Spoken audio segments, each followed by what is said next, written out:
Think of Prohibition era New York, and you probably picture glitz, glamour, feathered flappers, and all the intrigue of speakeasies, jazz, and gentlemen. But what of the darkness lying beneath the flappers' glittering glad rags? Hi, I'm Iggy, and this is my take on the short story Big Blonde.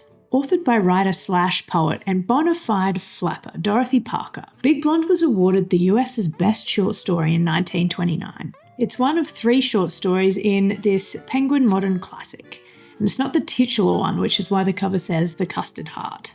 Penguin did it dirty because it's the best one in my opinion. Set against the glamorous backdrop of Prohibition-era New York, Big Blonde exposes the less glamorous side of life in the Roaring 20s, particularly for women. We follow protagonist and flapper Hazel Morse as she navigates marriage, booze, and depression. Hazel is Parker's caricature of herself. It's a story that parallels Parker's own experiences, written humorously, but a dark reflection of her own thoughts. Let's get into Big Blonde, shall we?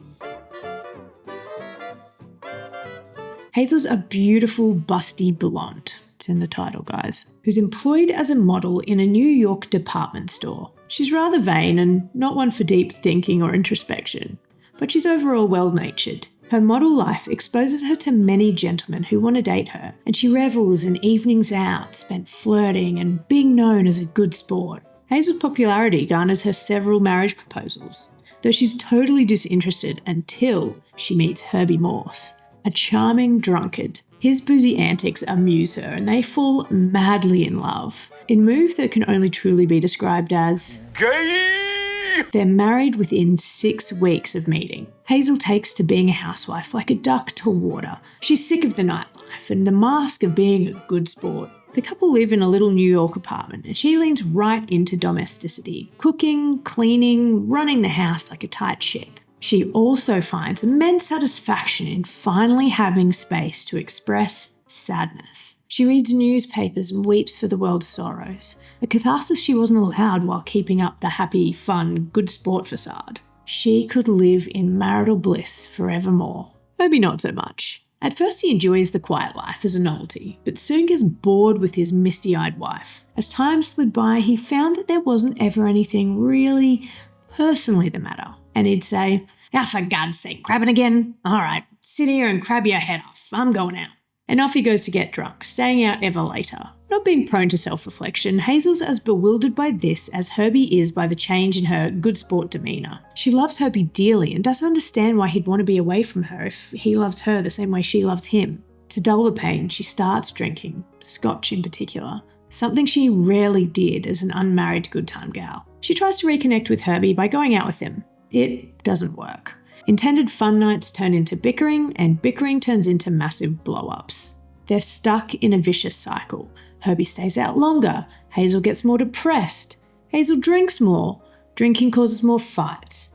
Herbie stays out longer. Lost in a haze of depression and booze, the timeline becomes unclear, but after several years of marriage, a woman called Mrs. Martin moves into the apartment across the hall from Hazel and Herbie. Mrs. Martin was a 20s housewife, so naturally has a taste for booze, and she and Hazel form a fast friendship over their late-night sessions and morning hairs of the dog. Mrs. Martin has a mysteriously absent husband and a not-so-mysteriously present entourage of men called the boys, who call in, get drunk, and play poker. The OG Hazel charm comes out in the presence of new people, in no small part to spite Herbie. Crab, am I? Rotten sport, am I? Well, there's some that think different. One of the boys, Ed, takes a liking to her. There's little physical touches and other liberties here and there. Nothing more until one day Hazel comes into her apartment and sees Herbie all packed. He's blowing, see? Through with the whole works. Got a job in Detroit. There's some dough in the bank. Should we alright? Okay, one drink for the road. Cheers, mud in your eye. That evening, Hazel's at Mrs. Martin's, drinking herself to oblivion. They're playing poker with the boys and she tells Ed Herbie's gone for good. Ed stays the night. Hazel's indifferent, both about Ed and all the subsequent gentlemen that come into her life after Herbie. And there's a long string. You see, although speakeasies were trailblazing for women's participation in social life as opposed to gentlemen-only saloons, there were still plenty of restrictions and financial dependencies on men. Through Hazel's eyes, we learn there's this whole archetype of older, buxom blonde women with failed marriages, who essentially have to financially rely on the patronage of men they entertain at speakeasies. Not officially escorts, but also not far off it. These men expect Hazel and all the flappers to be all laughs and fun times, a good sport, and they're very put off when she isn't. For example, Ed says, "Hey, listen, I got worries of my own and plenty. Nobody wants to hear other people's troubles, sweetie. What you gotta do, you gotta be a sport and forget about it, see? Well," slips a little smile then. "That's my girl." This empty, alcohol-fueled life leads Hazel to become fascinated with newspaper reports about suicide. She found a sense of solidarity with the voluntary dead. She muses on the way she'd do it. The thought of jumping made her sick. She can't stand the sound of guns. She didn't have gas in her flat. Razor blades would hurt. Poison, though. Something quick and tasteless. That'd be the thing. These thoughts intensify as Scotch's effectiveness starts to become inconsistent. When the effective booze fails, she becomes achingly melancholic. One night while out with a friend, Hazel learns there are sleeping pills easily purchased in New Jersey and strong enough to do you in if you have a few. She promptly procures a boatload for herself. When that aching melancholy next returns, Hazel pulls out the pills and eats them all. It's been a long, tiring night, and realising it might be a while before they kick in, she stretches, yawns, and thinks, "Guess I'll go to bed. Gee, I'm nearly dead. Gee, I'm nearly dead. Ha, that's a hot one." She lays down, chuckling to herself, ready to fall into eternal slumber. Hazel wakes up a few days later with a severely disgruntled housekeeper who begrudgingly helped nurse her while she was comatose. Hazel says, "Ah, well, let's have a drink, eh? Cheers, mud in your eye." I can see why this was on top in 1929. A summary can't really do full justice to the witty writing. The biting humour artfully provides levity without diminishing the heavy themes, which to me suggests that while it's technically fiction, it's not really. So let's take a closer look at the writer. Dorothy Parker was 27 when Prohibition started in 1920 and 40 when it finished. She knew Prohibition-era flappers. She was there. She was one. Like Hazel, Parker got married in a fever, separated from her husband after a few years, and had a string of affairs. Both Hazel and Parker were also young successes. Hazel as a model, Parker as a very successful writer and poet, being employed by the likes of Vogue and Vanity Fair. Parker's pen was so sharp, she was eventually fired from Vanity Fair for pissing off the top theatre kids with her savage yet hilarious theatre critiques. Joey Tribbiani gives an uneven performance. But Mr. Tribbiani is not the worst thing in this production. Yes! Kate Miller's awkward and mannered portrayal is laughable.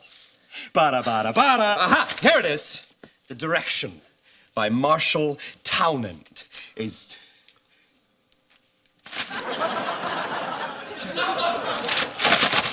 But she was such a bad bitch, Vanity Fair couldn't stay away and still clamoured alongside a whole suite of other publications to publish her freelance work. By 1926, Parker had co-written a Broadway play, putting her pen where her mouth was appointed to the board of editors for the newly established The New Yorker, and had published her first book. Parker and her character Hazel's interior life was clearly very similar. In that first book, a collection of poems titled Enough Rope, she wrote two very telling pieces. First, musing on a lover in Unfortunate Coincidence. "By the time you swear you're his, shivering and sighing, and he vows his passion is infinite, undying.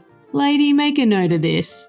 One of you is lying." And in the poem Resume, she analyses modes of voluntary death. "Razors pain you, rivers are damp, acids stain you, and drugs cause cramp. Guns aren't lawful, nooses give. Gas smells awful. You might as well live." Sound familiar? You can see the consistency and theme with Big Blonde, despite the poems being published 3 years earlier. So we've got women who are successful in their own way, carrying on strings of affairs, and who are steeped in melancholy, culminating in suicidal thoughts. Trigger warning. 6 years after her book of poems, and just 3 years after Big Blonde's success, Parker suffered terrible heartbreak and attempted suicide using sleeping pills, just as her heroine had. Thankfully, Parker also survived, and with her remaining life, did not fuck around. The same year as her attempt, she met Alan Campbell, an actor, aspiring screenwriter, and future husband. A bisexual king who she apparently later called queer as a billy goat.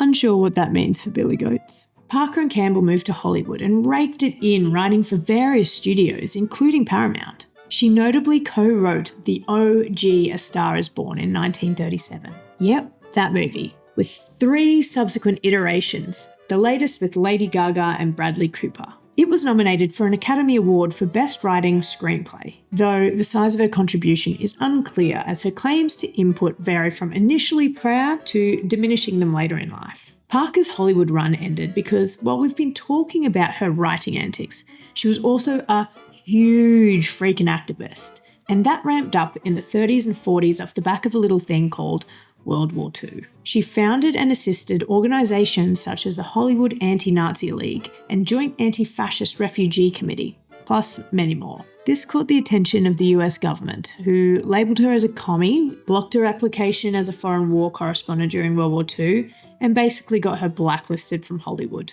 And Parker's Hollywood blacklisting marked the waning from her career zenith. She moved to and fro between New York and Hollywood, depending on what was happening in the relationship with Mr. Bisexual Billy Goat, which was on again, off again until the very end. Billy Goat OD'd in 1963. Just like Hazel, Parker increasingly turned to the bottle, her writing becoming ever more deranged because of it. She died in 1967, and at 73 years old still had one last piece of badass activism in her. She left her entire estate to Martin Luther King Jr. Then when he died shortly after, it went to the National Association for the Advancement of Coloured People. What a woman! Darkly humorous and well-written, Big Blonde gave just a small taste of the incredibly crunchy and fascinating life of not one, but 2 Prohibition-era flappers. And though I loved Hazel, she was merely a 2D vehicle that provided insight into 3D Parker's experience and mindset. I've learned not even Parker can create a character to rival her own life. If you can't already tell, I've been converted to a Parker stan. And that's all from me. I'll see you in the next one.